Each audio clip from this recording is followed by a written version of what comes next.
তো আমি যতদূর জানি আপনি 2000 সালের আগে থেকে সেন্ট মার্টিনে যান, আপনারা অনেক সময় ঘুরি উৎসব বা এরকম এরকম হ্যাঁ, করেছেন।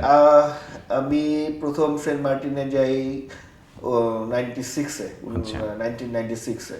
আচ্ছা। এবং সেই সময় কিন্তু সেন্ট মার্টিন আজকে সেন্ট মার্টিনের মতো ছিল না। আমি যখন ফার্স্ট সেন্ট মার্টিনে যাই, আমার মনে আছে আমি ব্রিক এস্টাবলিশমেন্ট শুধুমাত্র তাদের শেল্টার হোমটাই, শেল্টার যেই এটা ছিল স্টেশন, ঝড়ের সময় যেখানে শেল্টার নেই ওইটাই ছিল। বাকি সবই ছিল হলো গিয়ে ওই টিনের এবং কুড়ে ঘর টাইপ, মানে খড়ের ঘর। খড়ের ঘর, কুড়ে ঘর, এইটাই ছিল 96-তে। তার পরবর্তীতে আসলে সেন্ট মার্টিন পরিচিতি পাওয়ার মানে আমি আমার কাছে যে, পরিচিতি পাই, আমি অ্যাস্ট্রোনমিক্যাল অ্যাসোসিয়েশনের সাথেও জড়িত। বর্তমানে আমি ঢাকা যেই ইউনিট ওইটার প্রেসিডেন্ট হিসেবে আছি। অ্যাস্ট্রোনমিক্যাল অ্যাসোসিয়েশন 2000 সালে সূর্য উৎসব করে সেন্ট মার্টিনে। মিলেনিয়াম, যে আমাদের একটাই ছিল যে মিলেনিয়াম আচ্ছা আচ্ছা, তার মানে শতাব্দীর প্রথম সূর্যোদয়। ওয়াও, বিরাট ব্যাপার। সেন্ট মার্টিন থেকে দেখি, ছেড়াদ্বীপ থেকে, সেরাদ্বীপ থেকে। কারণ বাংলাদেশের থেকে সেখান থেকেই প্রথম সূর্যটা দেখা যায়। আচ্ছা, মানে বাংলাদেশ ভূখণ্ডের প্রথম সূর্যটা সেরাদ্বীপ থেকে ছেড়াদ্বীপ থেকে দেখা যায়। ওয়াও।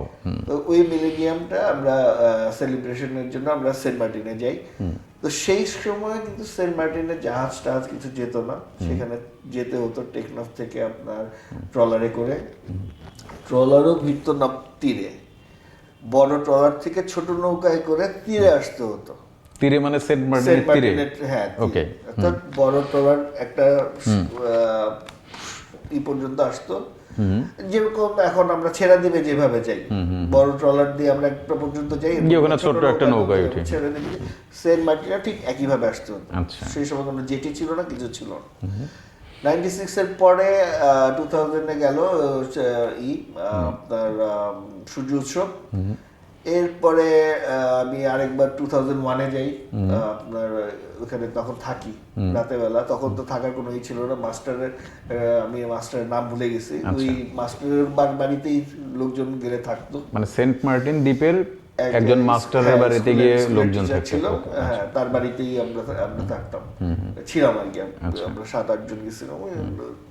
তার ঢালাও বিছানা, ওরকম আহামরি কোনো ফ্যাসিলিটিস তো সেই সময় নাই, ছিলই না। হ্যাঁ। এবং সেই সময়ে বিশেষ করবেন না, আমি যে সেন্ট মার্টিন দেখছি, বীজগুলো ছিল গোলাপি এবং বেগুনি রঙের।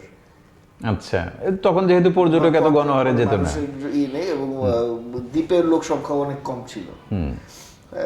দ্বীপের মানে ওই যে জায়গায় নৌকা ভিড়ত ওই জায়গাটা বাদ দিলে, কারণ ওরা ব্যবসায়িক ইসের জন্য তো যাতায়াত, টেকনাফের সাথে মূল ভূখণ্ডের সাথে যাতায়াত ছিল, ওই জায়গাটা বাদ দিলে অন্যান্য যে বীজগুলো ছিল গোলাপি বেগুনি রঙের বীজ ছিল। মানে শামুক এবং প্রলেপ, হ্যাঁ, দূর থেকে ওটা এই কালার চিকচিক করতো না, রোদ, এবং এই কালারফুল একটা দ্বীপ ছিল। এখন তো এটা চোখে পড়ে না। তো এরপরে 2003 থেকে ছবিরহাট, আমাদের যে ছবিরহাট ছিল চারুকলার শিল্পীদের যে আড্ডা, ওরা শুরু করলো হলো কি ঘুড়ি উৎসব। আচ্ছা, সেন্ট মার্টিনে তখন আমাদের এক সিনিয়র ভাই, তার একটা রিসোর্ট সে তৈরি করলো সেখানে। কোথায়? সেন্ট মার্টিনে? সেন্ট মার্টিনে 2003-এ। ওকে, সীমানা পেরিয়ে। আচ্ছা, ঠিক আছে। সেইটাকে কেন্দ্র করে ঘুড়ি উৎসব আমরা এইগুলো কেন করলাম, কারণ হলো কি এটা হলো কি মূল ভূখণ্ড থেকে বিচ্ছিন্ন। আমরা ওই যে এর আগে 2-1 বার যে গেলাম, আমরা দেখলাম যে ওই জায়গার বাচ্চারা আমাদের মেইনল্যান্ডের কালচার সম্পর্কে কিছুই জানে না।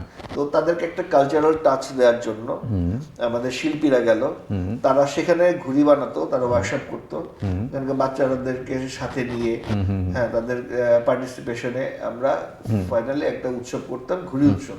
2003 সালে 2003 থেকে আমরা এটা 9 পর্যন্ত অলমোস্ট কন্টিনিউ করলাম। এরপরে গভর্নমেন্টের একটা প্রজ্ঞাপনের কারণে এটা সেন্ট মার্টিনে বন্ধ হয়ে গেল।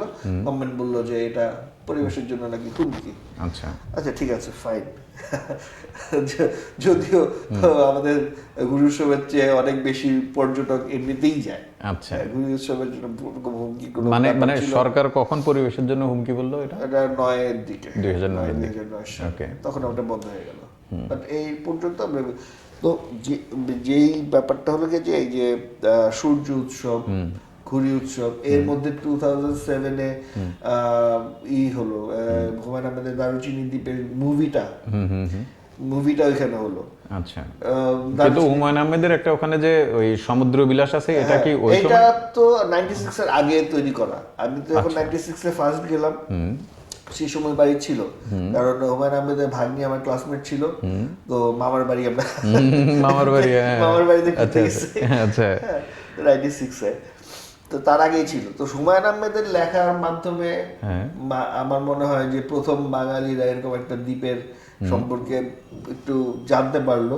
এবং 96-এ তো সেন্ট মার্টিনে যাওয়া অনেক টাফ ছিল। 96-এর থেকে আপনার 2003-04 পর্যন্ত সেন্ট মার্টিনে ট্রলারে যেতে হতো, এবং এখানে তখন শুধুমাত্র যারা একটু অ্যাডভেঞ্চার প্রিয়, আচ্ছা, যারা সেই হওয়ার কথা, এই ধরনের পর্যটকরাই যেত এখানে। এই যে এখন যেরকম বারোয়ারি সেই সময়টা তৈরি হয়নি। মানে গণপর্যটন শুরু হলো বোধহয় 2006-07 পর থেকে নাকি? না আরো পরে।